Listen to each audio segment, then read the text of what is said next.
Hello friends, book dark reader पर आप सभी का स्वागत है। आज हम बात करने वाले हैं black protocol of money by Victor Blackwood. यह किताब इंसान की उस गहरी समस्या को उजागर करती है जहां मेहनत ज्यादा होती है पर पैसा हमेशा किसी और के पास चला जाता है। सच बताऊं, यह किताब पैसे के बारे में नहीं है। यह लाइन आपको थोड़ा असहज करेगी, लेकिन यहीं से सब साफ होना शुरू होता है। पैसा यहां सिर्फ एक आईना है जो आपकी आदतें, आपके डर और आपके खुद से किए गए झूठ दिखा देता है। आप सोच रहे होंगे, यार मैं तो ईमानदारी से काम करता हूं, फिर भी अटका क्यों हूं? और यही सवाल आपको इस किताब के पहले पन्ने से पकड़ लेता है। लेखक सीधा कहता है कि ज्यादातर लोग गरीब इसलिए नहीं रहते कि वे कमाते कम हैं, बल्कि इसलिए कि वे पैसे के नियमों को भावनाओं से चलाते हैं। यह बात सुनना अच्छा नहीं लगेगा, लेकिन अगर आप खुद से झूठ बोल रहे हैं तो आगे मत सुनिए। किताब की पहली बड़ी चोट यहीं पड़ती है। हम पैसे को नैतिकता से जोड़ देते हैं। अच्छा इंसान हूं तो पैसा अपने आप आएगा। अब आप सोच रहे होंगे, इसमें गलत क्या है? गलत यह है कि पैसा नैतिकता नहीं समझता, वह प्रोटोकॉल समझता है। लेखक एक लाइन लिखता है, money does not reward morality, it rewards alignment. यह सिर्फ एक कोट नहीं है, यह आपकी आदत है। आसान हिंदी में समझें तो पैसा अच्छाई को नहीं, सही दिशा में लगे व्यवहार को पहचानता है। आप पूरे दिन सही काम कर सकते हैं, लेकिन अगर आपका सिस्टम गलत है तो परिणाम भी गलत ही आएगा। और यहीं ज्यादातर लोग फेल होते हैं। थोड़ा रुकिए, यह वह पॉइंट है जहां लोग वीडियो बंद कर देते हैं, क्योंकि यहां आपको यह मानना पड़ेगा कि आपकी हालत के लिए कोई और नहीं, आप खुद जिम्मेदार हैं। लेखक बार बार एक ही बात अलग कोण से रखता है। पैसे का खेल बाहर नहीं, अंदर खेला जाता है। आप जितना बाहर की दुनिया को दोष देंगे, उतना अंदर का कंट्रोल खो देंगे। यह बात खतरनाक है, क्योंकि अगर यह सच है तो आपको बदलना पड़ेगा, और बदलना दर्द देता है। अब एक कहानी आती है, लेकिन ध्यान से सुनिए, यह सिर्फ कहानी नहीं, यह आपकी आदत है। एक आदमी है जो हर महीने सैलरी के दिन दोस्तों को ट्रीट देता है। उसे लगता है, यार पैसे तो आते जाते रहते हैं, रिश्ते रहने चाहिए। महीने के आखिर में वही आदमी उधार मांगता है। लेखक यहां रुककर पूछता है, क्या आपने भी यही किया है? ईमानदारी से बताइए, क्या आपने भी भविष्य की कीमत पर वर्तमान की तालियां खरीदी हैं? यह कोई चरित्र दोष नहीं, यह एक प्रोटोकॉल ब्रेक है। पैसा भविष्य की सुरक्षा को वर्तमान के दिखावे से ऊपर रखता है। जो यह नहीं समझता, वह हर महीने वही गलती दोहराता है। किताब आगे बढ़ती है और एक और गलत धारणा तोड़ती है, ज्यादा कमाओ, सब ठीक हो जाएगा। लेखक कहता है, यह सबसे खतरनाक झूठ है, क्योंकि अगर आपकी सोच वही है तो ज्यादा पैसा आपको ज्यादा तेजी से गिराएगा। यह लाइन आपको चुभेगी, income amplifies behaviour, it doesn't correct it. मतलब अगर आप अव्यवस्थित हैं तो ज्यादा पैसा आपको सुपर अव्यवस्थित बना देगा। अगर आप डर से फैसले लेते हैं तो ज्यादा पैसा आपको और डरपोक बना देगा।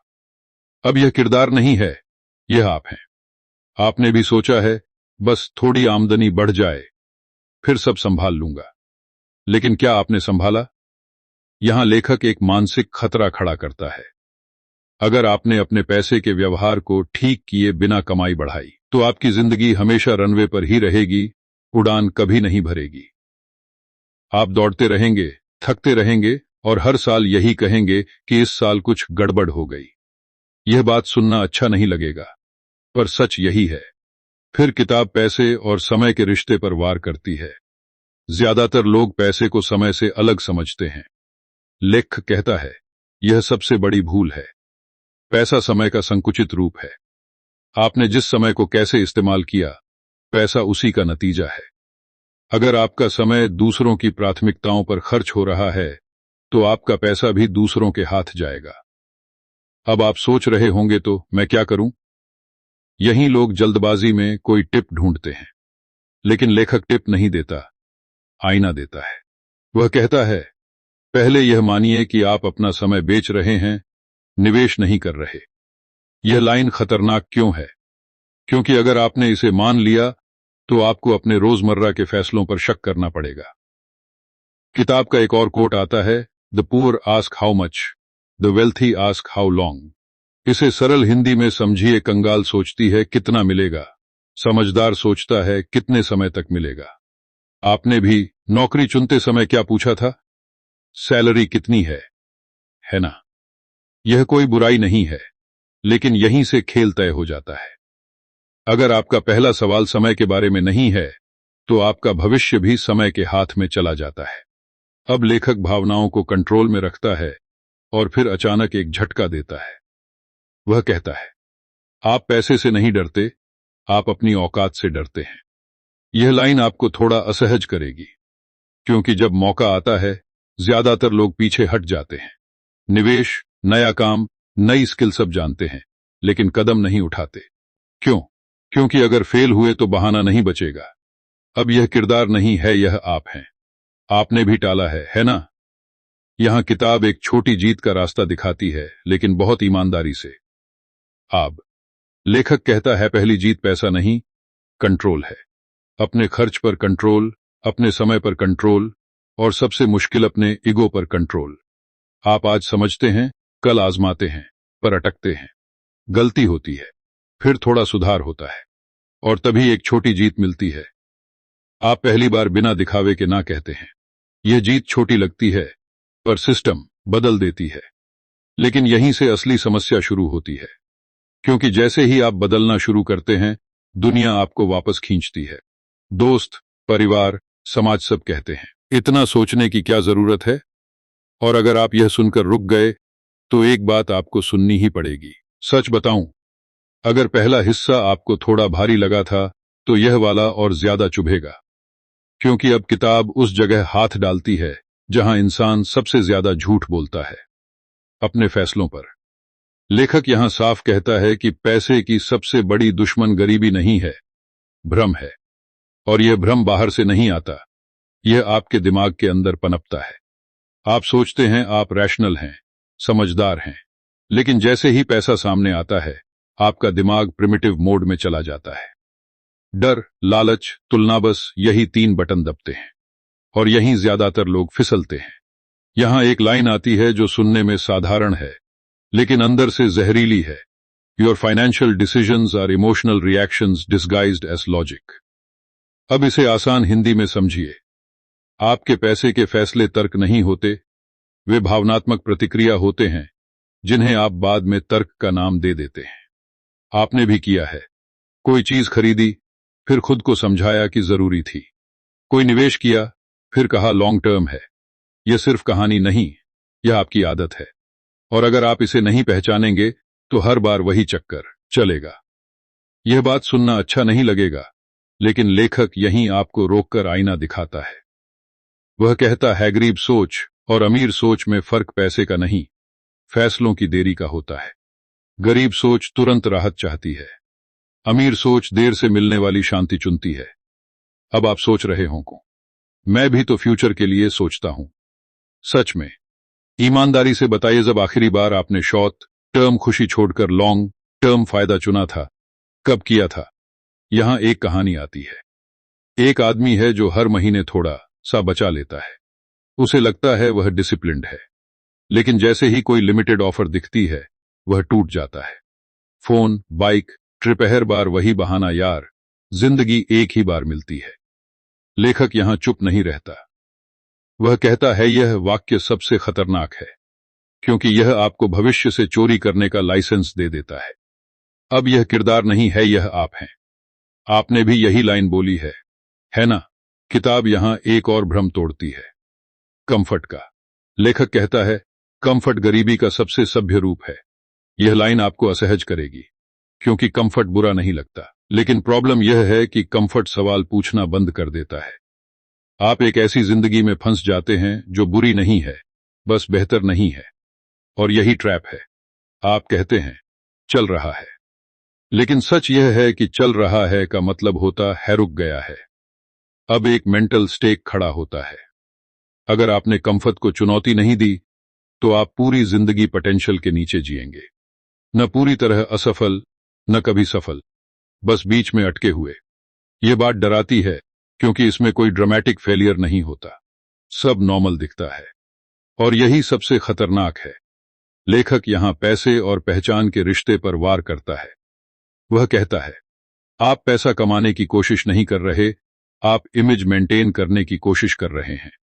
यह लाइन खतरनाक क्यों है? क्योंकि अगर आपका पैसा आपकी पहचान चलाएगा तो आप कभी आजाद नहीं होंगे। आप दूसरों को इंप्रेस करने के लिए फैसले लेंगे। महंगा फोन, बड़ी शादी, अननेसेसरी एमी, सब कुछ सिर्फ इसलिए ताकि कोई आपको छोटा न समझे। अब आप सोच रहे होंगे, तो क्या गलत है इसमें? गलत यह है कि यह खेल कभी खत्म नहीं होता।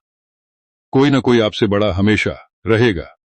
यहां लेखक का एक कोट आता है, if your spending is driven by validation, your wealth will always be borrowed. इसे सीधी हिंदी में समझिए, अगर आपका खर्च दूसरों की मंजूरी से चलता है तो आपकी दौलत कभी आपकी नहीं होगी, आप बस उसे घुमा रहे होंगे। और इसे न मानने का नुकसान, आप हमेशा थके रहेंगे। पैसा आएगा जाएगा, लेकिन सुकून नहीं आएगा। किताब आगे बढ़ती है और सेल्फ डिसेप्शन की बात करती है। लेखक कहता है, आप खुद को डिसिप्लिन्ड समझते हैं क्योंकि आप बजट बनाते हैं, लेकिन बजट बनाना आसान है, फॉलो करना मुश्किल है। यहां ज्यादातर लोग फेल होते हैं।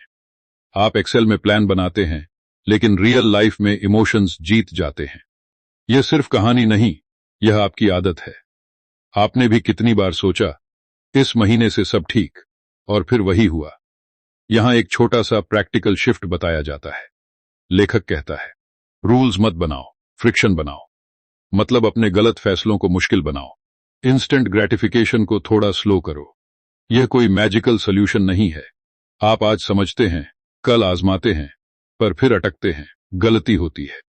लेकिन जब आप पहली बार इंपल्स को रोक लेते हैं, तब एक छोटी जीत मिलती है। और वह जीत आपको दिखाती है कि कंट्रोल पॉसिबल है। लेकिन यहीं एक नया खतरा पैदा होता है। जैसे ही आप कंट्रोल महसूस करते हैं, आपका ईगो जाग जाता है। आप सोचते हैं, अब तो मैं समझ गया। और यही वह पल है जहां ज्यादातर लोग फिर गिरते हैं, क्योंकि पैसा ईगो को सबसे पहले पनिश करता है। और अगर आप यहां तक पहुंचे हैं, तो एक सवाल आपको परेशान करना चाहिए। क्या आपकी सबसे बड़ी समस्या पैसे की कमी है या आपकी सोच का घमंड? क्योंकि अगर दूसरा सच है, तो आगे की बात सुनना और भी मुश्किल होने वाली है। अब जरा गहरी सांस लीजिए, क्योंकि अब किताब उस जगह पहुंचती है जहां ज्यादातर लोग खुद को समझदार समझते हुए भी सबसे ज्यादा नासमझ साबित होते हैं। रिस्क के मामले में सच बताऊं, ज्यादातर लोग रिस्क से डरते नहीं हैं, वे उसे समझते ही नहीं हैं। वे या तो उससे भागते हैं या उस पर कूद पड़ते हैं। बीच का रास्ता जहां असली पैसा बनता है, वहीं खाली रहता है।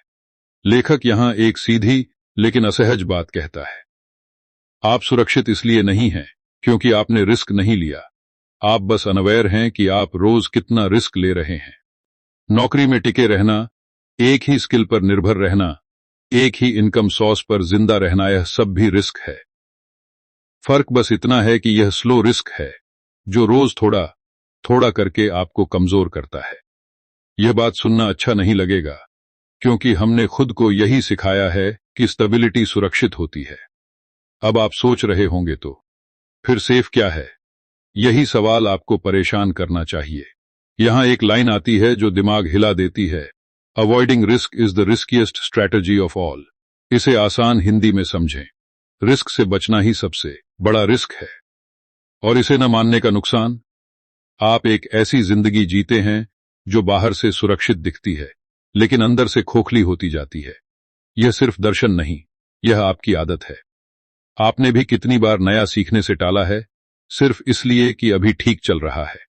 अब किताब रिस्क और अनसर्टनिटी के फर्क पर वार करती है। लेखक कहता है, रिस्क वो है जिसे आप समझते हैं, अनसर्टनिटी वो है जिसे आप इग्नोर करते हैं। ज्यादातर लोग अनसर्टेनिटी को नजरअंदाज करते हैं क्योंकि वह अनकंफर्टेबल होती है। आप फ्यूचर का अंदाजा नहीं लगा सकते, इसलिए आप प्रेजेंट में चिपक जाते हैं। यह लाइन आपको असहज करेगी, क्योंकि कंफर्ट का दूसरा नाम डिनायल है, और डिनायल लंबे समय में सबसे महंगा पड़ता है। एक कहानी आती है, एक आदमी है जो सालों से वही काम कर रहा है। हर साल सैलरी थोड़ी बढ़ती है, लेकिन खर्च भी बढ़ जाते हैं।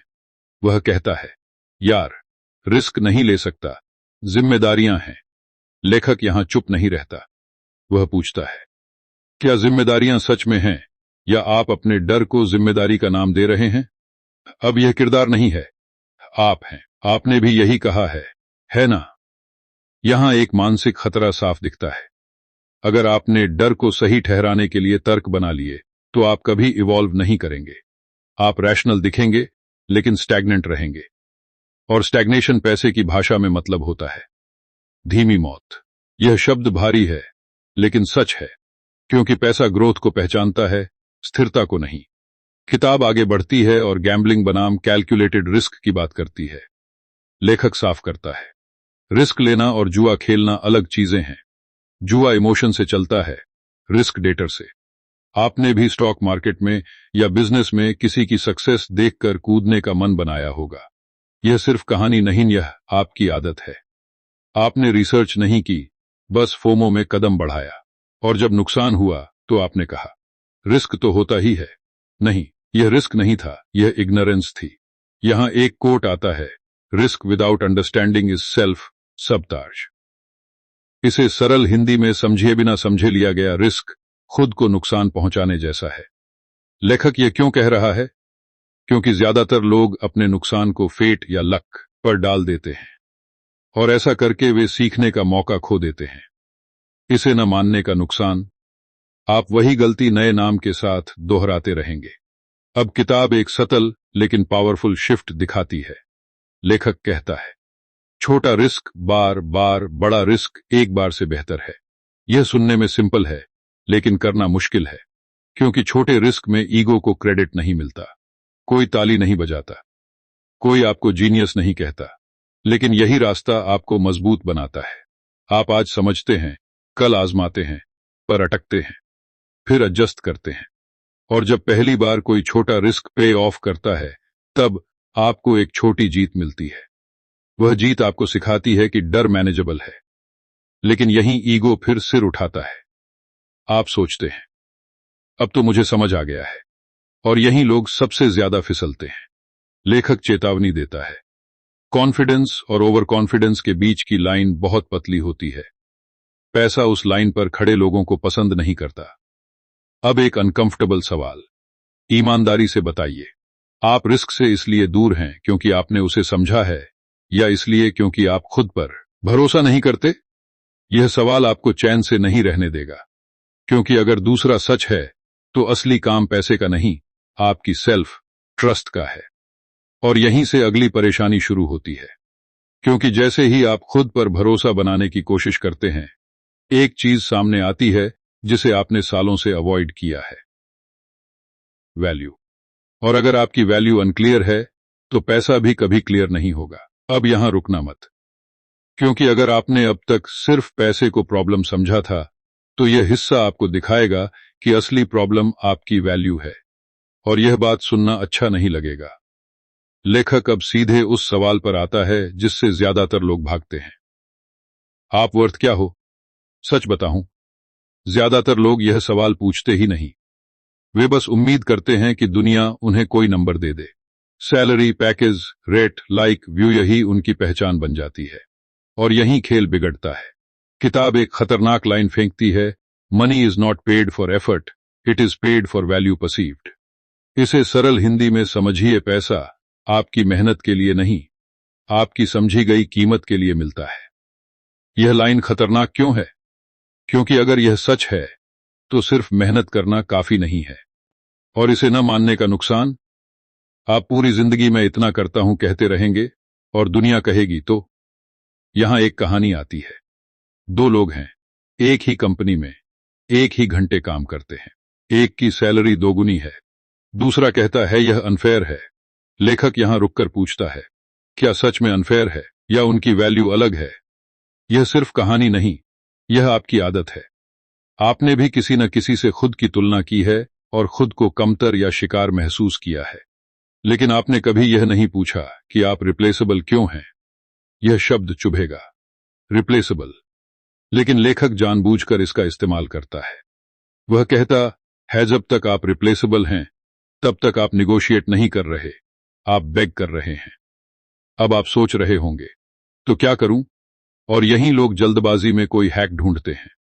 लेकिन किताब हैक नहीं देती, वह डायरेक्शन देती है। वह कहती है, पहले यह मानिए कि आपकी करंट वैल्यू लिमिटेड है।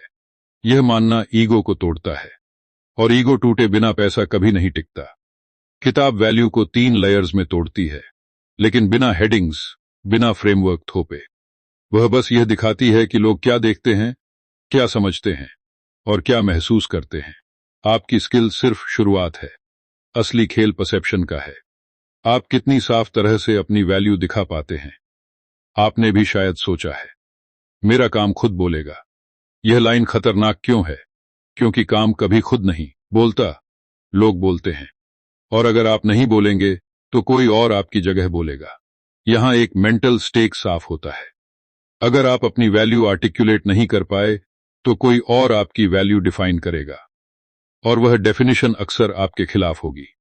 आप अंडरपेड रहेंगे, अंडर यूटिलाइज्ड रहेंगे, और धीरे धीरे बिटर भी हो जाएंगे। ये बिजनेस बाहर नहीं दिखेगी, लेकिन आपके फैसलों में जहर बनकर घुलेगी। यह बात सुनना अच्छा नहीं लगेगा, लेकिन यही सच है। लेखक एक और कोट डालता है, the market doesn't care about your potential, only your proof. इसे सीधी हिंदी में समझिए, बाजार आपकी संभावना नहीं देखता, वह सबूत देखता है। लेखक यह क्यों कह रहा है? क्योंकि ज्यादातर लोग पोटेंशियल के नशे में जीते हैं।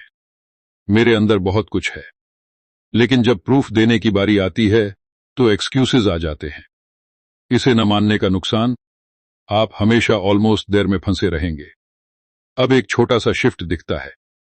लेखक कहता है, वैल्यू बढ़ाने का मतलब ज्यादा काम करना नहीं, सही जगह काम करना है। आपने भी शायद सोचा है कि एक्स्ट्रा एफर्ट सब ठीक कर देगा, लेकिन अगर आप गलत दिशा में दौड़ रहे हैं तो तेज दौड़ना आपको सिर्फ जल्दी थका देगा। यह सिर्फ कहानी नहीं, यह आपकी आदत है। आपने भी बिजी रहने को प्रोग्रेस समझा है। यहां एक छोटी जीत की झलक मिलती है। जब आप पहली बार अपनी वैल्यू को ऑनेस्टली असेस करते हैं तो दर्द होता है, लेकिन उसी दर्द में क्लैरिटी भी होती है। आप समझते हैं कि कहां कमजोर हैं, कहां इरेलीवेंट हैं और कहां यूनिक हो सकते हैं। यह जीत छोटी है, पर दिशा बदल देती है। लेकिन यहीं एक नया डर पैदा होता है, क्योंकि जैसे ही आप अपनी वैल्यू साफ देखते हैं, आपको यह भी दिखता है कि आपने कितने साल उसे अवॉइड किया। और यह एहसास भारी होता है, गिल्ट आता है, रिग्रेट आता है, और ज्यादातर लोग यहीं रुक जाते हैं। अब सवाल यह नहीं है कि आपकी वैल्यू क्या है, सवाल यह है, क्या आप उसे बढ़ाने का दर्द झेलने को तैयार हैं? क्योंकि अगर नहीं, तो एक बात आपको सुननी ही पड़ेगी। अगले हिस्से में जो आने वाला है, वह आपकी सबसे प्रिय आदत को तोड़ने वाला है, आपका समय खर्च करने का तरीका। अब बात सीधी है, अगर आपकी वैल्यू पैसा खींचती है तो आपका समय तय करता है कि वह वैल्यू बनेगी या सट जाएगी। और यही वो जगह है जहां ज्यादातर लोग खुद को सबसे ज्यादा धोखा देते हैं। सच बताऊं, लोग कहते हैं उनके पास समय नहीं है, जबकि असल में उनके पास प्राथमिकताएं नहीं होती। लेखक यहां बहुत शांत लहजे में एक बात कहता है, लेकिन असर हथौड़े जैसा होता है। आपका समय वहीं जा रहा है जहां आपकी जिंदगी जा रही है। और अगर आपको अपनी जिंदगी पसंद नहीं तो घड़ी को दोष मत दीजिए। यह लाइन आपको थोड़ा असहज करेगी, क्योंकि आप भी कहते हैं, यार पूरा दिन निकल जाता है, कुछ करने का टाइम ही नहीं मिलता। लेखक यहां रुककर पूछता है, पूरा दिन किसने निकाला? आपने। और आपने निकाला कहां? सोशल स्क्रॉल, छोटे छोटे काम, दूसरों की जरूरतें और अपनी थकान के बहाने में। यह सिर्फ कहानी नहीं है, आपकी आदत है। आपने भी रात को सोते समय सोचा है, आज भी कुछ खास नहीं हुआ। किताब यहां टाइम मैनेजमेंट की बात नहीं करती, और यही इसे अलग बनाता है। लेखक कहता है, टाइम मैनेज नहीं होता, डिसीजन मैनेज होते हैं। अगर आपके फैसले कमजोर हैं तो आपकी घड़ी बेकार है। आप प्लानर खरीद सकते हैं, ऐप डाउनलोड कर सकते हैं, लेकिन अगर आपने यह तय नहीं किया कि किस चीज के लिए ना कहना है, तो आपका हां भी बेकार है। यह बात सुनना अच्छा नहीं लगेगा, क्योंकि ना कहना आपको बुरा इंसान बना देता है, या कम से कम आपको ऐसा लगता है। यहां एक खतरनाक कोट आता है, every yes to distraction is a no to your future. इसे सरल हिंदी में समझिए, हर डिस्ट्रैक्शन को दी गई हां, आपके भविष्य को दी गई ना है। लेखक यह क्यों कह रहा है? क्योंकि डिस्ट्रैक्शन हार्मलेस लगती है, 5 मिनट, मिनट, लेकिन वही मिनट मिलकर साल बन जाते हैं, और साल मिलकर जिंदगी। इसे न मानने का नुकसान, आप एक दिन पीछे मुड़कर देखेंगे और समझ नहीं पाएंगे कि समय गया कहां। एक कहानी आती है। एक आदमी है जो कहता है कि वह सीखना चाहता है, ग्रो करना चाहता है, लेकिन हर शाम वह थक गया हूं कहकर खुद को रिवॉर्ड देता है। सीरीज, वीडियो, बेवजह की बातें। लेखक यहां सीधा वार करता है, थकान का इलाज आराम नहीं, क्लैरिटी है। अगर आपको पता हो कि आप क्यों कर रहे हैं, तो ऊर्जा खुद बनती है। अब यह किरदार नहीं है, यह आप हैं। आपने भी कितनी बार टायर्ड होने को एक्सक्यूज बनाया है। यहां एक मेंटल स्टेक साफ है। अगर आपने अपने समय को कॉन्शियसली नहीं चुना, तो कोई और चुन लेगा। कंपनी, दोस्त, एल्गोरिथम, समाज, सब। और आप बस रिएक्ट करते रहेंगे। पैसा रिएक्शन से नहीं बनता, डायरेक्शन से बनता है। यह लाइन आपको रोककर सोचने पर मजबूर करेगी, क्योंकि ज्यादातर लोग रिएक्ट ही कर रहे हैं। किताब आगे बढ़ती है और डीप वर्क बनाम बिजी वर्क की बात करती है, लेकिन बिना जागन के। लेखक कहता है, जो काम आपको अनकंफर्टेबल बनाता है, वही काम आपको आगे ले जाता है, और जो काम आपको बिजी दिखाता है, वही आपको वहीं रोकता है। आपने भी शायद पूरा दिन काम किया है, लेकिन दिन के अंत में कोई रियल प्रोग्रेस नहीं दिखी। यह सिर्फ कहानी नहीं, यह आपकी आदत है। आपने भी बिजी रहने को प्रोडक्टिविटी समझा है। यहां एक छोटी सी जीत का रास्ता दिखता है। लेखक कहता है, दिन में बस 1 घंटा ऐसा चुनिए जो आपकी फ्यूचर वैल्यू बढ़ाए। बस एक। यह सुनने में आसान है, करने में नहीं, क्योंकि उस 1 घंटे में आपको खुद से बैठना पड़ेगा, बिना डिस्ट्रैक्शन, बिना वैलिडेशन। आप आज समझते हैं, कल आजमाते हैं, फिर अटकते हैं, तीसरे दिन फिर बहाना बनता है। लेकिन जिस दिन आप उस 1 घंटे को बचा लेते हैं, उस दिन कुछ बदलता है। आपको पहली बार लगता है, शायद मैं कंट्रोल में हूं, लेकिन यहीं एक नया खतरा आता है। जैसे ही आप अपने समय पर कंट्रोल लेते हैं, लोग असहज होने लगते हैं। वे कहते हैं, आजकल बदल गए हो, और यह सुनकर आपका पुराना वर्जन वापस बुलाने की कोशिश की जाती है। सवाल यह नहीं है कि वे क्या कहेंगे, सवाल यह है, आप किसे खुश रखना चाहते हैं, अपने वर्तमान को या अपने भविष्य को? क्योंकि अगर आप अब भी अपना समय उन चीजों पर खर्च कर रहे हैं जो आपको कंफर्टेबल रखती हैं, लेकिन वैल्यूएबल नहीं बनाती, तो एक बात आपको सुननी ही पड़ेगी। अगले हिस्से में किताब उस झूठ को तोड़ने वाली है जिस पर आपने सबसे ज्यादा भरोसा किया है, कि ज्यादा मेहनत अपने आप ज्यादा पैसा ले आती है। अब यहां ध्यान दीजिए, क्योंकि यह हिस्सा आपके सबसे पवित्र विश्वास पर हमला करता है। मैं मेहनत तो बहुत करता हूं। सच बताऊं, यही वाक्य सबसे ज्यादा लोगों को गरीब रखता है। लेखक यहां कोई चिल्लाहट नहीं करता, कोई मोटिवेशनल ड्रामा नहीं। वह बस शांति से कहता है, मेहनत एक रिक्वायरमेंट है, एडवांटेज नहीं। और यह बात सुनते ही ज्यादातर लोग अंदर से रेजिस्ट करने लगते हैं, क्योंकि अगर मेहनत काफी नहीं है, तो फिर हमने जो साल दिए, उनका क्या? यह लाइन आपको थोड़ा असहज करेगी। लेखक कहता है, hard work is invisible unless it creates leverage. आसान हिंदी में समझिए, मेहनत तब तक बेकार है जब तक वह आपको लीवरेज नहीं देती। लीवरेज मतलब ऐसा असर जो आपके बिना भी काम करे। और इसे न मानने का नुकसान, आप पूरी जिंदगी खुद को थकाते रहेंगे और सोचते रहेंगे कि कोई आपको पहचान क्यों नहीं रहा। अब आप सोच रहे होंगे, तो मेरी मेहनत गलत है? नहीं, लेकिन वह बंद सिस्टम में है। आप जितना काम करेंगे, उतना ही पैसा मिलेगा। एक दिन बीमार पड़े, पैसा बंद। छुट्टी ली, पैसा बंद। यह सिर्फ कहानी नहीं, यह आपकी आदत है। आपने भी अपने आप को टाइम फॉर मनी वाले जाल में बांध रखा है, और फिर कहते हैं, यार, लाइफ सेट नहीं हो पा रही। लेखक यहां एक बड़ा भ्रम तोड़ता है। ज्यादा घंटे काम करना बराबर ज्यादा वैल्यू नहीं। यह बात सुनना अच्छा नहीं लगेगा, खासकर उन लोगों के लिए जो गर्व से कहते हैं कि वे दिन रात खटते हैं। लेकिन लेखक पूछता है, अगर घंटे ही पैसा बनाते, तो मजदूर सबसे अमीर होते। अब यह किरदार नहीं है, यह आप हैं। आपने भी ओवरटाइम को अचीवमेंट समझा है। एक कोट आता है जो सीधा चुभता है, effort without scale is exhaustion. इसे सरल हिंदी में समझिए, ऐसी मेहनत जो बढ़ नहीं सकती, वह सिर्फ थकान पैदा करती है। लेखक यह क्यों कह रहा है? क्योंकि पैसा स्केल को पहचानता है। वही काम अगर 10 लोगों तक पहुंचे, 100 तक पहुंचे, 1000 तक पहुंचे, वही असली फर्क है। और अगर आपका काम सिर्फ आपके हाथों से ही हो सकता है, तो आपकी कमाई भी वहीं अटकी रहेगी। यहां एक कहानी आती है। एक आदमी है जो बहुत अच्छा काम करता है, सब उसकी तारीफ करते हैं, लेकिन सालों बाद भी वह वहीं है। वह कहता है, मेहनत का फल मिलता है। लेखक यहां रुककर पूछता है, कब और किसे? यह सिर्फ कहानी नहीं, यह आपकी आदत है।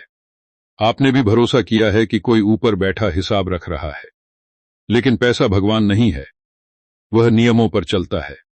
यहां एक मेंटल स्टेक साफ होता है। अगर आपने अपनी मेहनत को लीवरेज में नहीं बदला, तो आप हमेशा रिप्लेसेबल रहेंगे। कोई भी आपकी जगह ले सकता है, क्योंकि आप सिस्टम नहीं बना रहे, आप बस टास्क पूरे कर रहे हैं। और टास्क करने वाले बहुत हैं। यह बात डराती है, क्योंकि इससे रिस्पॉन्सिबिलिटी बढ़ जाती है। अब बहाना नहीं बचता। किताब यहां लीवरेज के अलग अलग रूप दिखाती है, बिना उन्हें नाम दिए। नॉलेज जो बार बार इस्तेमाल हो सके, स्किल जो दूसरों के लिए काम आए, सिस्टम जो आपके बिना भी चले। लेखक बार बार एक ही इशारा करता है, अगर आपका काम आपकी मौजूदगी मांगता है, तो आप आजाद नहीं हैं। आपने भी शायद सोचा है, अभी तो यही करना पड़ेगा। लेकिन सवाल यह है, कब तक? यहां एक छोटी जीत का रास्ता फिर दिखता है। आप पहली बार अपने काम को इस नजर से देखते हैं, क्या यह रिपीट हो सकता है? क्या यह मल्टीप्लाई हो सकता है? क्या यह किसी और के हाथों से भी हो सकता है? शुरुआत में जवाब नहीं होता है, और वही जवाब आपको चुभता है। लेकिन उसी चुभन से दिशा बनती है। आप एक छोटा बदलाव करते हैं, शायद डॉक्यूमेंटेशन, शायद टीचिंग, शायद ऑटोमेशन। शुरुआत में कोई फर्क नहीं दिखता, लेकिन फिर एक दिन दिखता है। आपका काम आपके बिना भी चल रहा है। यह जीत छोटी नहीं होती, यह माइंडसेट बदल देती है। लेकिन यहीं ईगो फिर फुसफुसाता है, मैं ही सब करूं तो सही रहता है। और यही आवाज आपको फिर उसी जाल में खींचने की कोशिश करती है। लेखक चेतावनी देता है, कंट्रोल और ग्रोथ साथ साथ नहीं चलते, आपको एक चुनना पड़ेगा। अब एक आखिरी सवाल इस हिस्से का, ईमानदारी से बताइए, क्या आप मेहनत इसलिए कर रहे हैं क्योंकि उससे लीवरेज बन रहा है, या इसलिए क्योंकि मेहनत करना आपको सुरक्षित महसूस कराता है? क्योंकि अगर दूसरा सच है, तो आगे जो आने वाला है वह और भी ज्यादा अनकंफर्टेबल होने वाला है। अगला हिस्सा आपको बताएगा कि पैसा क्यों डिसिप्लिन से नहीं, आइडेंटिटी से चलता है, और यहीं से असली टकराव शुरू होता है। अब यहां कहानी थोड़ा और अंदर जाती है, क्योंकि अगर आपको अब तक लगा कि डिसिप्लिन से पैसा कंट्रोल होता है, तो यह हिस्सा आपको असहज कर देगा। लेखक साफ कहता है, पैसा डिसिप्लिन से नहीं, आइडेंटिटी से चलता है। और यह बात सुनते ही ज्यादातर लोग डिफेंड करने लगते हैं, मैं डिसिप्लिन्ड हूं, मैं बजट फॉलो करता हूं। सच बताऊं, डिसिप्लिन सिर्फ सरफेस है, असली ड्राइव अंदर की पहचान होती है। आप खुद को कौन मानते हैं? यह लाइन आपको रोक देगी, you don't rise to the level of your goals, you fall to the level of your identity. आसान हिंदी में समझिए, आप अपने गोल्स तक नहीं पहुंचते, आप अपनी पहचान के स्तर तक गिर जाते हैं। लेखक यह क्यों कह रहा है? क्योंकि आप चाहें कितना भी प्लान बना लें, अगर अंदर से आप खुद को हमेशा स्ट्रगल करने वाला मानते हैं, तो आप अनजाने में वही फैसले लेंगे जो स्ट्रगल को जिंदा रखें। इसे न मानने का नुकसान, आप हर साल नए गोल्स बनाएंगे और हर साल वही कहानी दोहराएंगे। अब यह किरदार नहीं है, यह आप हैं। आपने भी शायद कहा है, मेरे जैसे लोगों के लिए इतना आसान नहीं होता। यह वाक्य सुनने में इनोसेंट लगता है, लेकिन यह आपकी आइडेंटिटी का जहर है। लेखक कहता है, आप जो खुद को कहते हैं, पैसा उसी पर भरोसा करता है। अगर आप खुद को रिस्क लेने वाला नहीं मानते, तो मौका आएगा भी तो आप पीछे हट जाएंगे और फिर कहेंगे, लक नहीं था। यहां एक कहानी आती है। एक आदमी है जो थोड़ा थोड़ा पैसा बचाता है, लेकिन जैसे ही अकाउंट में अच्छी अमाउंट दिखती है, वह कोई बड़ी गलती कर देता है, कभी बेवजह खर्च, कभी खराब निवेश। लेखक पूछता है क्यों? क्योंकि उसका अंदर का सिस्टम मानता ही नहीं कि वह इतना पैसा रख सकता है। यह सिर्फ कहानी नहीं, यह आपकी आदत है। आपने भी शायद कंफर्ट जोन से बाहर जाते ही खुद को सबताज किया है। किताब यहां सेल्फ सबताज को बहुत साफ तरीके से समझाती है। लेखक कहता है, आप जानबूझकर खुद को नुकसान नहीं पहुंचाते, आप बस अपनी आइडेंटिटी को प्रोटेक्ट करते हैं। अगर आपकी पहचान संघर्ष से बनी है तो शांति आपको अजीब लगेगी। आप अनकॉन्शियसली केओस ढूंढेंगे। यह बात सुनना अच्छा नहीं लगेगा, लेकिन अगर आपने कभी सोचा है कि जब सब ठीक होने लगता है तभी कुछ गड़बड़ हो जाती है, तो यह वही है। एक और कोट आता है, your comfort zone is not place, it's a personality. इसे सीधी हिंदी में समझी, कंफर्ट जोन कोई जगह नहीं, आपकी पर्सनैलिटी है। लेखक यह क्यों कह रहा है? क्योंकि लोग सोचते हैं कि एनवायरनमेंट बदलेगा तो वे बदल जाएंगे। नई नौकरी, नया शहर, नया बिजनेस। लेकिन अगर आपकी आइडेंटिटी वही है तो पैटर्न भी वही रहेगा। इसे न मानने का नुकसान, आप बार बार नया शुरू करेंगे लेकिन कभी अलग नतीजा नहीं मिलेगा। यहां एक मेंटल स्टेक और गहरा होता है।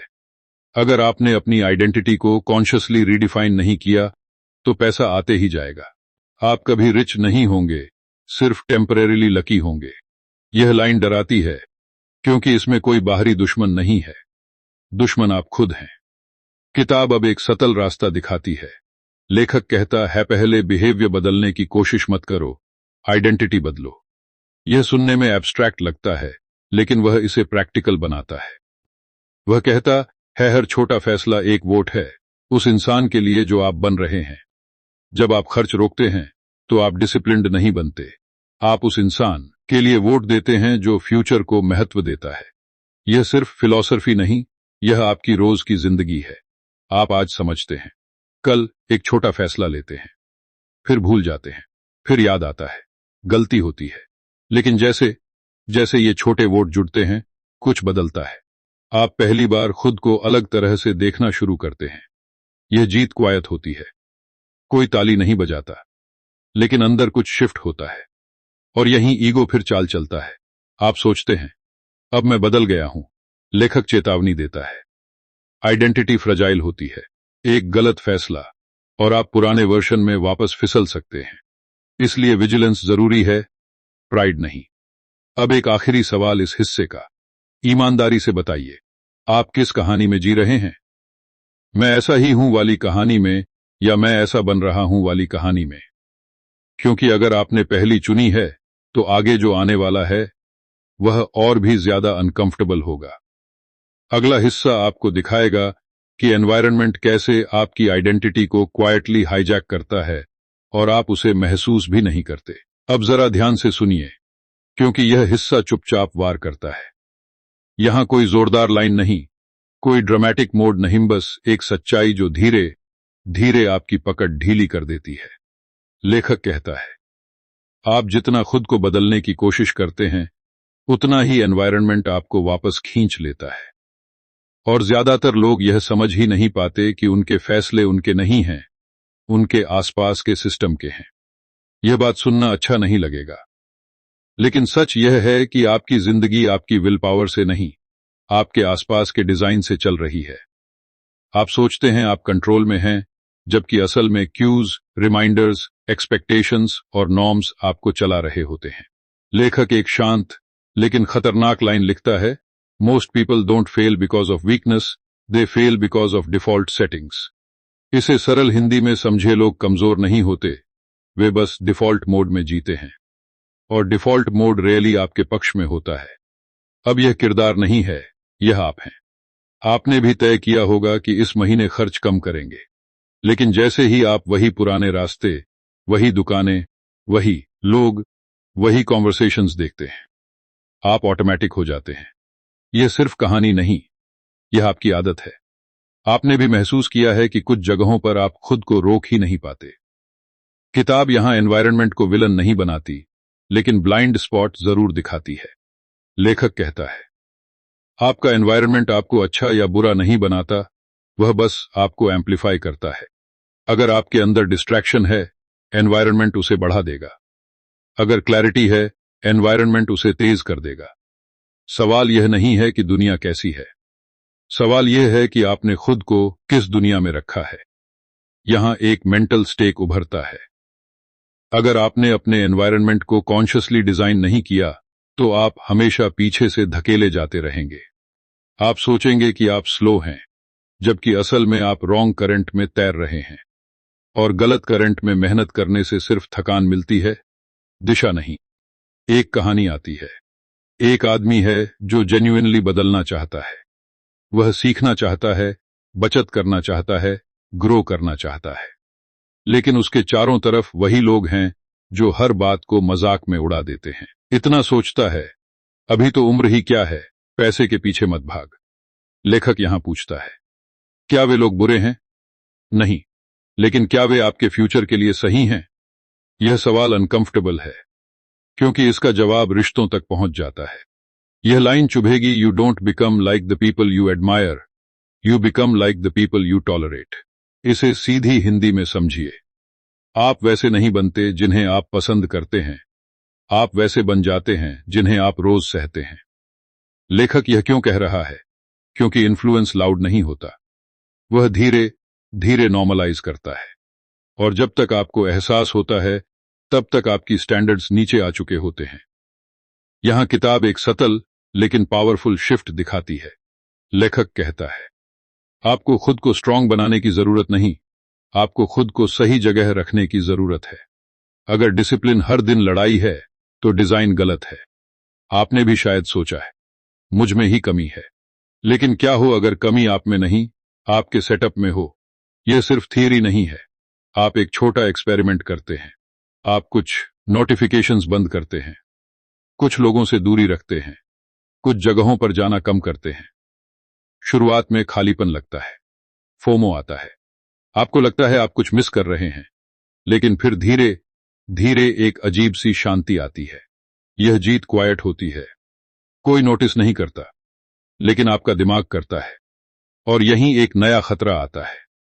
जैसे ही आप एनवायरनमेंट बदलते हैं, लोग अनकंफर्टेबल होने लगते हैं।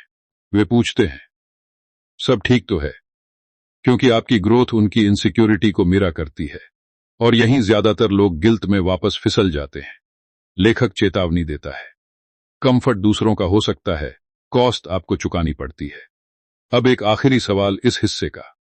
ईमानदारी से बताइए, क्या आपका एनवायरनमेंट आपको आगे धकेल रहा है या धीरे धीरे आपको वहीं रोक रहा है जहां आप हैं?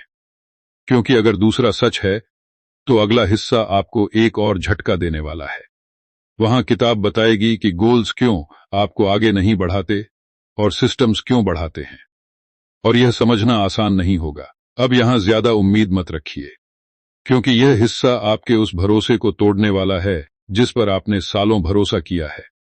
गोल्स। आप सोचते हैं गोल बना लिया तो आधा काम हो गया। लेखक यहां बहुत शांति से, लगभग बेरहमी से कहता है, गोल्स आपको एक्साइट करते हैं, सिस्टम्स आपको बदलते हैं। और यही फर्क ज्यादातर लोग समझ ही नहीं पाते। यह बात सुनना अच्छा नहीं लगेगा, क्योंकि गोल्स आपको अच्छा महसूस कराते हैं। नया साल, नया टारगेट, नई शुरुआत। आप मोटिवेट होते हैं, कुछ दिन सब ठीक लगता है, फिर वही ढलान। लेखक पूछता है, अगर गोल्स इतने पावरफुल होते तो हर साल वही लोग वही गोल्स क्यों बनाते? यह सवाल अनकंफर्टेबल है, क्योंकि जवाब साफ है। प्रॉब्लम गोल्स में नहीं, अप्रोच में है। यहां एक लाइन आती है जो सीधी पहचान पर वार करती है, goals set direction, systems decide destination. आसान हिंदी में समझे, गोल दिशा दिखाता है, सिस्टम तय करता है कि आप कहां पहुंचेंगे। लेखक यह क्यों कह रहा है? क्योंकि गोल फ्यूचर में रहता है, सिस्टम प्रेजेंट में, और जिंदगी हमेशा प्रेजेंट में जी जाती है। आप भविष्य के सपने देखते रहते हैं, लेकिन आज का रूटीन वही पुराना रहता है। यह सिर्फ कहानी नहीं, यह आपकी आदत है। आपने भी सोचा है, बस यह साल निकल जाए, अब यह किरदार नहीं है, यह आप हैं। आपने भी कभी फिटनेस गोल बनाया, सेविंग गोल बनाया, लर्निंग गोल बनाया।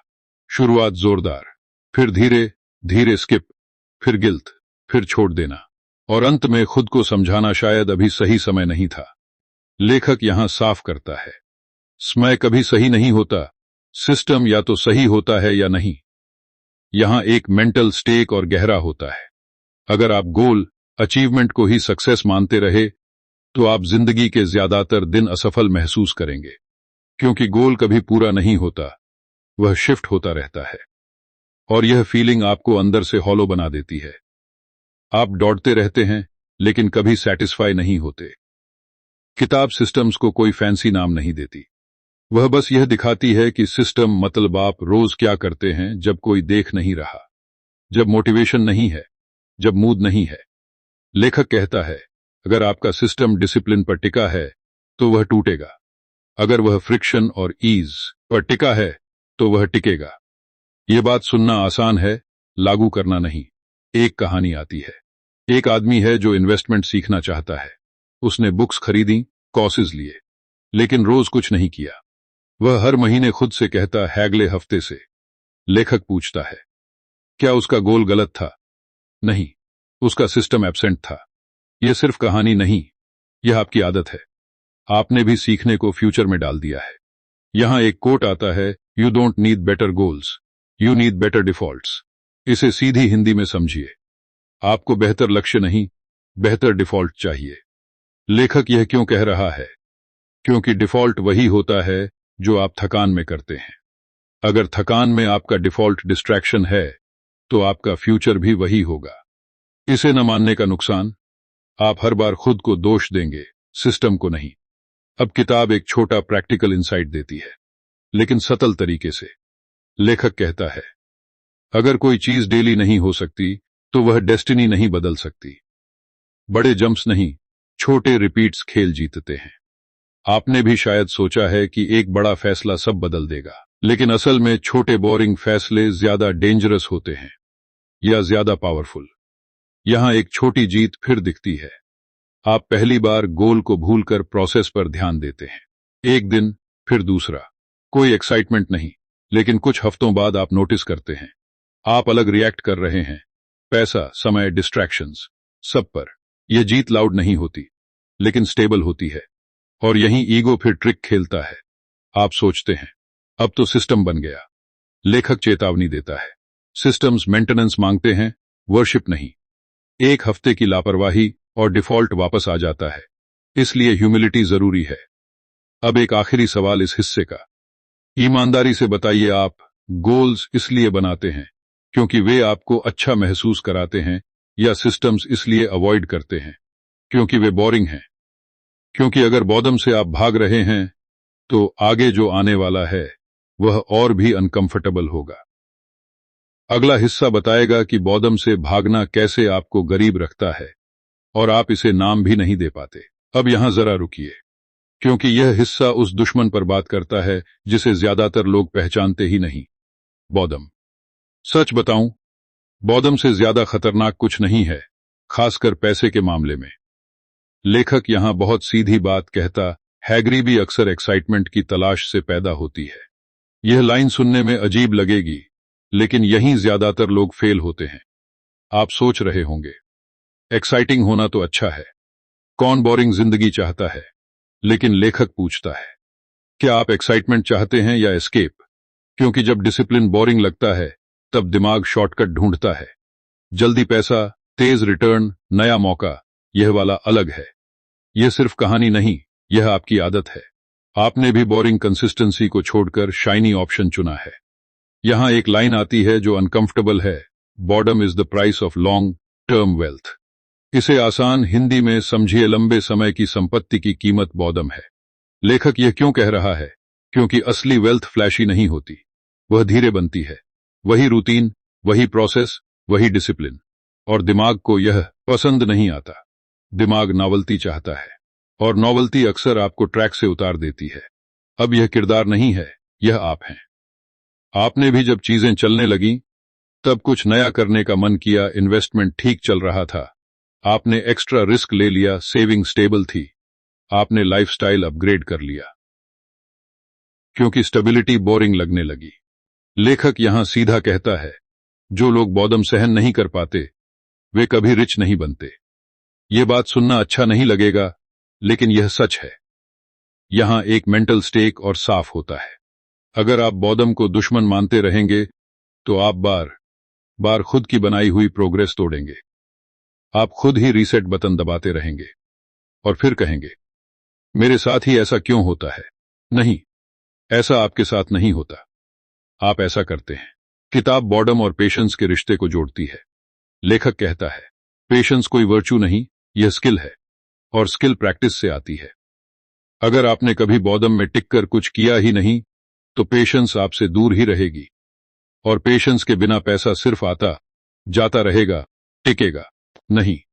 एक कहानी आती है। एक आदमी है जिसने फाइनली अपना खर्च कंट्रोल कर लिया। कुछ महीने सब ठीक रहा, फिर उसे लगा अब तो मैं समझदार हो गया हूं। उसने खुद को रिवॉर्ड दिया, रिवॉर्ड धीरे धीरे हैबिट बन गया, और कुछ ही समय में वह वहीं लौट आया जहां से शुरू किया था। यह सिर्फ कहानी नहीं, यह आपकी आदत है। आपने भी मैं डिजर्व करता हूं कहकर खुद को डिरेल किया है। यहां एक कोट आता है, consistency looks like stagnation to an impatient mind. इसे सीधी हिंदी में समझिए, जो दिमाग अधीर है उसे कंसिस्टेंसी स्टैग्नेशन लगती है। लेखक यह क्यों कह रहा है? क्योंकि बाहर से देखने पर कुछ बदलता हुआ नहीं दिखता, लेकिन अंदर कॉम्पाउंडिंग चल रही होती है, और कॉम्पाउंडिंग का मजा अंत में आता है, बीच में नहीं। अब किताब एक सतल लेकिन पावरफुल शिफ्ट दिखाती है। लेखक कहता है, अगर आप बॉर्डम को एनिमी से टीचर बना लें तो खेल बदल जाता है। बॉर्डम बताता है कि आप सही रास्ते पर हैं, क्योंकि गलत रास्ते हमेशा ड्रामा से भरे होते हैं। सही रास्ता अक्सर क्वाइट होता है। यह सुनने में पोएटिक लगता है, लेकिन प्रैक्टिकल है। आप आज बॉर्डम में बैठते हैं, फोन उठाने का मन करता है, आप नहीं उठाते, आप कुछ नहीं करते, बस बैठे रहते हैं। यह अनकंफर्टेबल है, लेकिन उसी डिस्कंफर्ट में सेल्फ कंट्रोल बनता है। पहली बार आपको लगता है, मैं भाग नहीं रहा, यह छोटी जीत है, कोई नहीं देखता, लेकिन आप देखते हैं, और यहीं ईगो फिर विस्पर करता है, इतना बोरिंग क्यों? लेखक चेतावनी देता है, अगर आप एक्साइटमेंट को रिवॉर्ड मानते हैं तो बॉर्डम को पनिशमेंट समझेंगे, और पनिशमेंट से कोई लॉन्ग टर्म नहीं टिकता। अब एक आखिरी सवाल इस हिस्से का, ईमानदारी से बताइए, क्या आप बॉर्डम से इसलिए भागते हैं क्योंकि वह आपको खालीपन दिखाता है? क्योंकि अगर आपने कभी बॉर्डम में बैठकर खुद को देखा तो शायद आपको अगला हिस्सा समझ आ जाएगा। वहां किताब बताएगी कि वेल्थ क्यों हैबिट्स से नहीं, स्टैंडर्ड्स से टिकती है, और यह सच और भी ज्यादा अनकंफर्टेबल है। अब यहां मामला और भी संवेदनशील हो जाता है, क्योंकि यह हिस्सा हैबिट्स पर नहीं, स्टैंडर्ड्स पर चोट करता है। सच बताऊं, ज्यादातर लोग सोचते हैं कि अच्छी हैबिट्स उन्हें अमीर बना देंगी। लेखक यहां बहुत ठंडे दिमाग से कहता है, हैबिट्स आपको शुरू करवाती हैं, स्टैंडर्ड्स आपको टिकाए रखते हैं, और यही फर्क ज्यादातर लोग कभी समझ ही नहीं पाते। यह बात सुनना अच्छा नहीं लगेगा, क्योंकि हैबिट्स पर काम करना आसान लगता है, ट्रैकर, रूटीन, चैलेंज। लेकिन स्टैंडर्ड्स, वे क्वाइटली फैसले बदलते हैं। स्टैंडर्ड्स यह तय करते हैं कि आप क्या टॉलरेट करते हैं और क्या नहीं। लेखक एक लाइन लिखता है जो सीधी रीढ़ में चुभती है, your life is the sum of what you tolerate. इसे सरल हिंदी में समझिए, आपकी जिंदगी उन चीजों का जोड़ है जिन्हें आप सहते रहते हैं। लेखक यह क्यों कह रहा है? क्योंकि लोग बुरी आदतें नहीं चुनते, वे बस कम स्टैंडर्ड्स स्वीकार कर लेते हैं। अब यह किरदार नहीं है, यह आप हैं। आपने भी कभी लेट पेमेंट टॉलरेट की है, किसी का डिसरिस्पेक्ट, अपने ही गोल्स को टालना, छोटी छोटी चीजें। आप कहते हैं कोई बात नहीं, लेकिन हर कोई बात नहीं आपका स्टैंडर्ड थोड़ा नीचे कर देता है, और पैसा लो स्टैंडर्ड्स से दूर भागता है। यहां एक मेंटल स्टेक बहुत साफ है, अगर आपके स्टैंडर्ड्स क्लियर नहीं हैं तो आपकी हैबिट्स भी टिकाऊ नहीं होंगी। आप कुछ समय डिसिप्लिन रखेंगे, फिर ढीले पड़ जाएंगे, क्योंकि अंदर कोई लाइन नहीं खींची है, कोई नॉन निगोशिएबल नहीं है, और जहां नॉन निगोशिएबल नहीं होते वहां निगोशिएशन हर दिन होती है। किताब यहां हैबिट्स और आइडेंटिटी को जोड़कर स्टैंडर्ड्स को बीच में रखती है। लेखक कहता है, हैबिट्स बदलना एफर्ट मांगता है, स्टैंडर्ड्स बदलना डिसीजन मांगता है। आपने भी देखा हो, गाजब कोई चीज सच में अनएक्सेप्टेबल लगने लगती है तो आप स्ट्रगल नहीं करते, आप बस नहीं करते। वही पावर स्टैंडर्ड्स की है। एक कहानी आती है, एक आदमी है जो बार बार ओवरस्पेंड करता है। वह हर बार खुद से वादा करता है अब नहीं, लेकिन अगली बार वही होता है। लेखक पूछता है, क्या उसे हैबिट की प्रॉब्लम है? नहीं, उसका स्टैंडर्ड हैक भी कभी चल जाता है, और यह कभी कभी ही उसे खा रहा है। यह सिर्फ कहानी नहीं, यह आपकी आदत है। आपने भी किसी न किसी चीज में चलता है बोला है। यहां एक कोट आता है, you don't need more discipline, you need fewer exceptions. इसे सीधी हिंदी में समझिए, आपको ज्यादा डिसिप्लिन नहीं चाहिए, आपको कम बहाने चाहिए। लेखक यह क्यों कह रहा है? क्योंकि हर एक्सेप्शन आपके स्टैंडर्ड को डाइल्यूट करता है, और डाइल्यूटेड स्टैंडर्ड्स कभी वेल्थ प्रोटेक्ट नहीं कर पाते। अब किताब एक क्वाइट लेकिन स्ट्रांग शिफ्ट दिखाती है। लेखक कहता है, वेल्थी लोग परफेक्ट नहीं होते, लेकिन उनके स्टैंडर्ड्स क्लियर होते हैं। उन्हें हर डिसीजन पर सोचना नहीं पड़ता।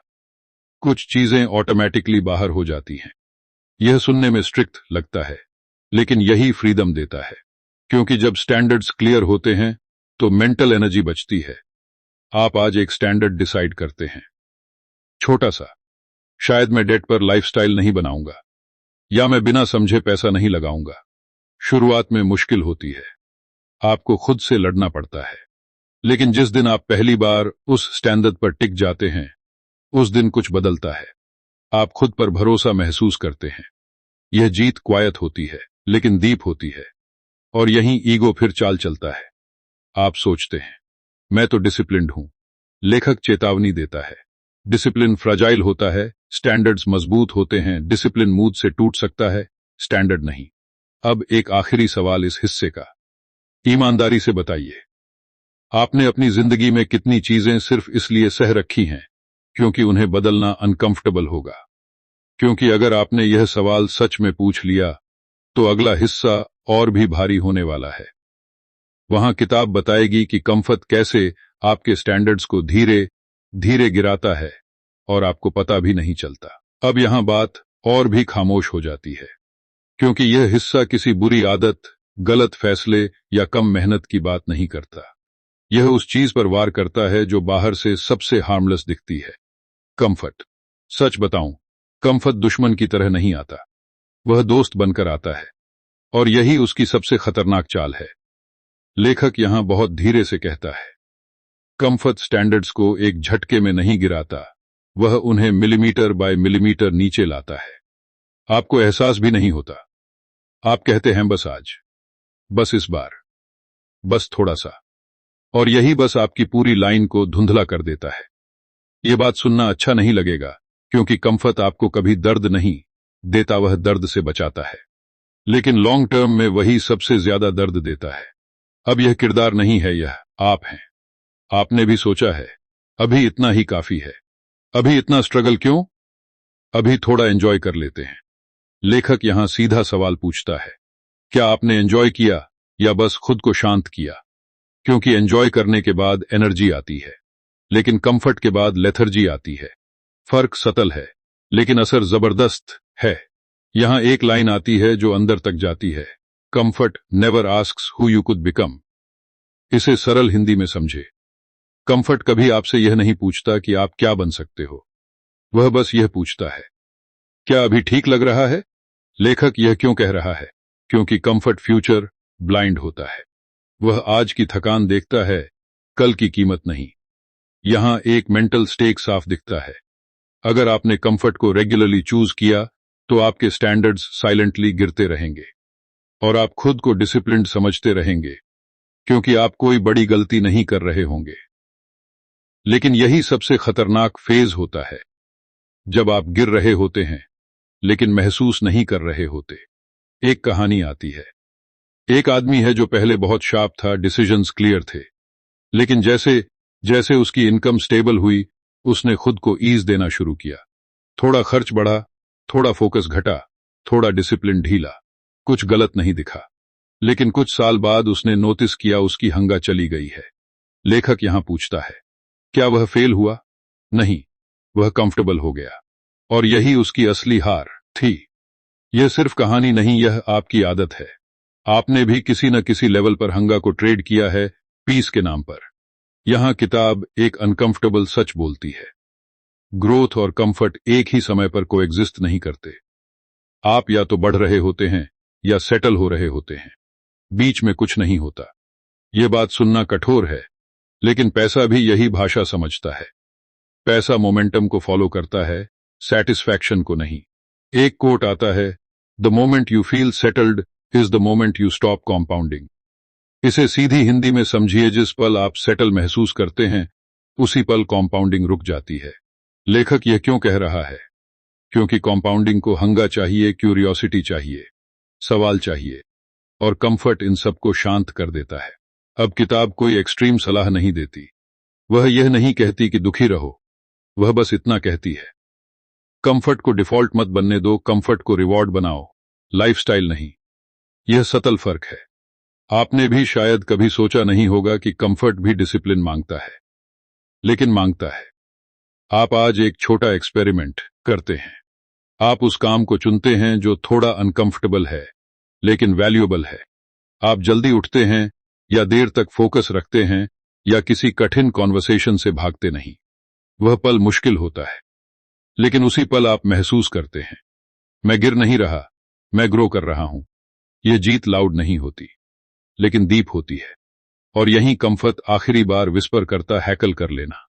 लेखक चेतावनी देता है, कंफर्ट की भाषा हमेशा फ्यूचर टेंस में होती है, और अगर आप उसे सुनते रहे तो आपका फ्यूचर कभी प्रेजेंट नहीं बनेगा।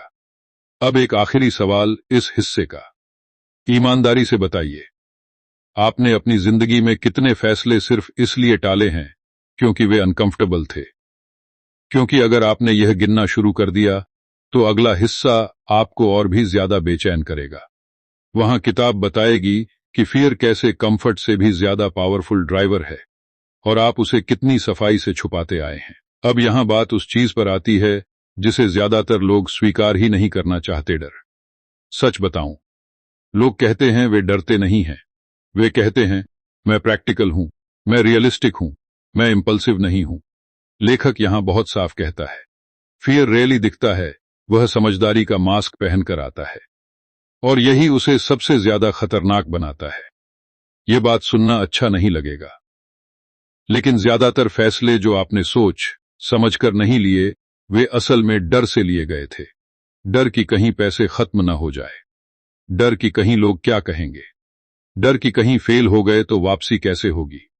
लेखक कहता है, फियर आपको रोकता नहीं, वह आपको छोटे, सुरक्षित, सोशली एक्सेप्टेबल फैसलों की तरफ मोड़ देता है, और आप समझते हैं कि आप स्मार्ट खेल रहे हैं। अब यह किरदार नहीं है, यह आप हैं। आपने भी कभी किसी मौके को छोड़ते हुए कहा है, अभी सही समय नहीं है। यह लाइन इनोसेंट लगती है, लेकिन लेखक पूछता है, सही समय किसके लिए? आपके ग्रोथ के लिए या आपके डर के लिए? क्योंकि डर हमेशा चाहता है कि आप वेट करें, और वेट करते करते जिंदगी निकल जाती है। यहां एक लाइन आती है जो बहुत क्वाइटली हिला देती है, fear doesn't stop action, it redirects it. इसे सरल हिंदी में समझिए, डर आपको एक्शन से नहीं रोकता, वह आपको सेफ एक्शन की तरफ मोड़ देता है। लेखक यह क्यों कह रहा है? क्योंकि डर लेजी नहीं बनाता, वह बिजी बनाता है।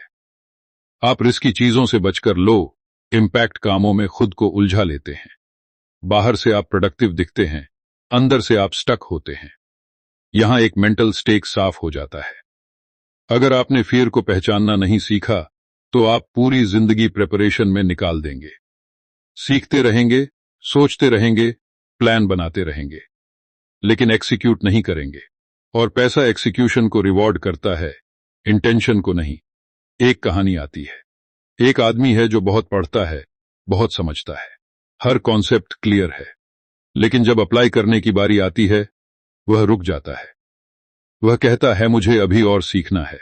लेखक यहां ब्लंट हो जाता है, और सीखना कभी खत्म नहीं होगा। यह सिर्फ कहानी नहीं, यह आपकी आदत है। आपने भी परफेक्शन के नाम पर एक्शन टाला है। यहां एक कोट आता है, fear hides best behind preparation. इसे सीधी हिंदी में समझिए, डर सबसे अच्छे से तैयारी के पीछे छुपता है। लेखक यह क्यों कह रहा है? क्योंकि प्रिपरेशन रिस्पेक्टेबल लगती है, कोई आपको लेजी नहीं कहता, लेकिन अगर प्रिपरेशन एंडलेस है तो वह प्रोक्रास्टिनेशन ही है। इसे न मानने का नुकसान, आप हमेशा रेडी टू स्टार्ट रहेंगे, कभी स्टार्टा नहीं बनेंगे। किताब यहां फियर और कंफर्ट को जोड़ देती है। लेखक कहता है, कंफर्ट आपको रोकता है, फियर आपको जस्टिफाई करने देता है। आप कहते हैं, अभी घर की जिम्मेदारी है, अभी मार्केट सही नहीं है, अभी सिचुएशन ठीक नहीं है। ये सब झूठ नहीं है, लेकिन सवाल यह है, क्या ये रीजंस हैं या एक्सक्यूजेस जिन्हें डर ने पॉलिश कर दिया है? अब एक सटल शिफ्ट आता है। लेखक कहता है, फियर को हटाने की कोशिश मत करो, उसे प्राइस समझो। हर मीनिंगफुल ग्रोथ की एक कीमत होती है, और उस कीमत का नाम फियर है। अगर किसी रास्ते पर डर नहीं है, तो वह रास्ता आपको कहीं नया नहीं ले जा रहा। यह सुनने में उल्टा लगता है, लेकिन सच यही है।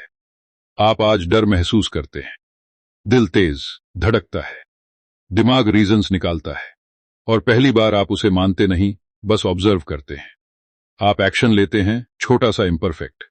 वह पल भारी होता है, लेकिन उसी पल कुछ टूटता है। फियर का इल्यूजन।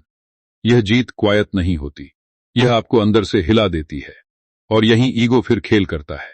आप सोचते हैं, अब मैं फियरलेस हूं। लेखक चेतावनी देता है, फियरलेस लोग नहीं जीतते, फियर अवेयर लोग जीतते हैं। डर रहेगा, फर्क बस इतना होगा कि अब वह ड्राइवर सीट पर नहीं होगा। अब एक आखिरी सवाल इस हिस्से का, ईमानदारी से बताइए, आपने अपनी जिंदगी में कितने स्मार्ट फैसले सिर्फ इसलिए लिए क्योंकि वे डर को शांत कर रहे थे? क्योंकि अगर आपने यह देख लिया, तो अगला हिस्सा आपको बिल्कुल नेकिड कर देगा। वहां किताब बताएगी कि पैसा क्यों कभी भी इनफ नहीं लगता, और यह हंगा कहां से आती है। अब यहां बात उस सच्चाई पर आती है जिसे ज्यादातर लोग सुनना ही नहीं चाहते, कि पैसा कभी भी काफी नहीं लगता। और यह इसलिए नहीं कि आप ग्रीडी हैं। सच बताऊं, यह इसलिए है क्योंकि आपने पैसा एक खाली जगह भरने के लिए पकड़ लिया है। लेखक यहां बहुत शांत, ऑलमोस्ट दयालु आवाज में कहता है, पैसा भूख नहीं है, वह बस उस भूख को एम्प्लीफाई करता है जो पहले से अंदर है। यह बात सुनना अच्छा नहीं लगेगा, क्योंकि हम मानना चाहते हैं कि बस थोड़े और पैसे आ जाए तो चैन मिलेगा। लेकिन लेखक पूछता है, अगर ऐसा होता तो जिनके पास बहुत पैसा है वे सबसे ज्यादा बेचैन क्यों दिखते हैं? यह सवाल अनकंफर्टेबल है, क्योंकि यह इल्यूजन तोड़ देता है कि वेल्थ एंड पॉइंट है। नहीं, वेल्थ एक एम्पलीफायर है, जो अंदर है वह बाहर आ जाता है। अब यह किरदार नहीं है, यह आप हैं। आपने भी कभी सोचा है बस यह माइलस्टोन क्रॉस हो जाए, फिर सब ठीक। लेकिन जैसे ही माइलस्टोन पास आता है, दिमाग अगला मार्का बना लेता है। लेखक यहां साफ कहता है, इनफ कोई अमाउंट नहीं है, वह एक अग्रीमेंट है जो आप खुद से करते हैं, और ज्यादातर लोग यह अग्रीमेंट कभी करते ही नहीं। यहां एक लाइन आती है जो अंदर तक उतर जाती है, if you don't define enough, the world will define more. इसे सरल हिंदी में समझिए, अगर आपने खुद तय नहीं किया कि कितना काफी है, तो दुनिया आपको हमेशा और चाहने पर मजबूर करेगी। लेखक यह क्यों कह रहा है? क्योंकि कंपैरिजन कभी खत्म नहीं होता, हमेशा कोई आपसे आगे होगा। और अगर आपकी खुशी कंपैरिजन पर टिकी है, तो आप कभी रिच महसूस नहीं करेंगे। यहां एक मेंटल स्टेक बहुत साफ है। अगर आपने इनफ को डिफाइन नहीं किया, तो आप दो एक्सट्रीम्स में फंस जाएंगे, या तो हमेशा चेस करते रहेंगे, या कभी सेटिस्फाई नहीं होंगे। दोनों ही हालत में आप प्रेजेंट खो देंगे, और प्रेजेंट खोने का मतलब है जिंदगी खोना। एक कहानी आती है, एक आदमी है जिसने सब कुछ हासिल कर लिया जो वह चाहता था, लेकिन जब सब मिल गया तो वह खाली बैठा रहा। उसे समझ नहीं आया कि अब क्या चेस करे। लेखक यहां ब्लंट होता है, उसने पैसा तो कमाया, लेकिन मीनिंग नहीं बनाई। यह सिर्फ कहानी नहीं, यह आपकी आदत है। आपने भी शायद सोचा नहीं है कि पैसा किस लिए है, बस कितना चाहिए यह सोचा है। यहां एक कोट आता है, wealth without purpose turns into anxiety. इसे सीधी हिंदी में समझिए, पर्पस के बिना वेल्थ बेचैनी बन जाती है। लेखक यह क्यों कह रहा है? क्योंकि पैसा आपको ऑप्शंस देता है, लेकिन अगर आपको नहीं पता कि उन ऑप्शंस से करना क्या है, तो ऑप्शंस बोझ बन जाती हैं। इसे न मानने का नुकसान, आप बाहर से सक्सेसफुल दिखेंगे, अंदर से रेस्टलेस रहेंगे। किताब यहां हंगा और एम्बिशन के फर्क पर रोशनी डालती है। लेखक कहता है, एम्बिशन ग्रोथ चाहती है, हंगा वैलिडेशन चाहती है। हंगा कभी सेटिस्फाई नहीं होती, एम्बिशन इवॉल्व होती है। अगर आप पैसा वैलिडेशन के लिए कमा रहे हैं तो इनफ कभी नहीं आएगा, लेकिन अगर आप ग्रोथ के लिए कमा रहे हैं तो एक पॉइंट पर शांति आ सकती है। यह सुनने में फिलोसॉफिकल लगता है, लेकिन प्रैक्टिकल है। आप एक पल के लिए खुद से पूछते हैं, अगर कल पैसा रुक जाए तो मैं किस चीज को मिस करूंगा, स्टेटस, प्रेज या प्रोसेस? यह सवाल अनकंफर्टेबल है, क्योंकि इसका जवाब आपको आपकी असली मोटिवेशन दिखा देता है। यहां एक छोटी जीत फिर दिखती है। जब आप पहली बार इनफ की लाइन खींचते हैं तो डर आता है, लगता है कहीं एम्बिशन मर न जाए। लेकिन कुछ समय बाद आप नोटिस करते हैं, आप कम डेस्परेट हैं, लेकिन ज्यादा फोकस्ड हैं। यह पैराडॉक्स है, और यहीं असली मैच्योरिटी आती है, और यहीं ईगो आखिरी बार रेजिस्ट करता है। वह कहता है, सेटल मत हो जाना। लेखक चेतावनी देता है, सेटलिंग और डिफाइनिंग इनफ में फर्क है। सेटल करना ग्रोथ छोड़ना है, डिफाइन करना ग्रोथ को दिशा देना है। अब एक आखिरी सवाल इस हिस्से का, ईमानदारी से बताइए, अगर आज आपको सब मिल जाए जो आप चाहते हैं, तो क्या आपको पता है कि रुकना कहां है? क्योंकि अगर नहीं, तो आखिरी हिस्सा आपको वह आईना दिखाने वाला है जिससे आप भागते आए हैं। वहां किताब बताएगी कि असली वेल्थ बाहर नहीं, उस इंसान में है जो आप इस पूरे सफर में बन गए हैं, और यह स्वीकार करना सबसे मुश्किल होता है। अब यहां कोई नई तकनीक नहीं मिलेगी, कोई नया फ्रेमवर्क नहीं, कोई अब यह कर लो वाला फॉर्मूला भी नहीं, क्योंकि आखिरी हिस्सा किसी एक्शन पर नहीं, आपकी हालत पर बात करता है, उस इंसान पर जो आप इस पूरे सफर में बन गए हैं। सच बताऊं, यही वो हिस्सा है जहां ज्यादातर लोग किताब बंद कर देते हैं, क्योंकि यहां अब छुपने की जगह नहीं बचती। लेखक बहुत शांत होकर कहता है, अगर आप अब भी पूछ रहे हैं कि पैसा कहां है, तो आपने अभी तक यह नहीं देखा कि आप कौन बन गए हैं। पैसा कभी लक्ष्य नहीं था, वह तो सिर्फ एक बाई प्रोडक्ट था उस इंसान का जो डिसिप्लिन, क्लैरिटी, स्टैंडर्ड्स और सेल्फ रिस्पेक्ट के साथ जीना सीख चुका है।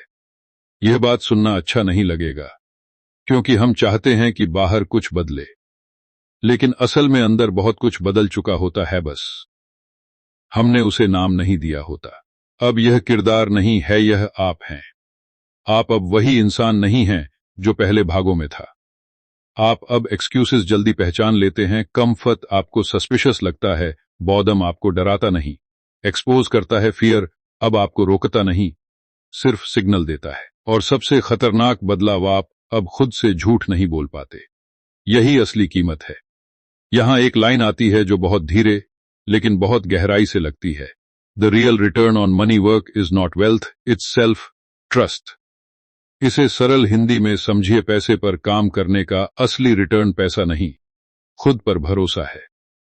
लेखक यह क्यों कह रहा है?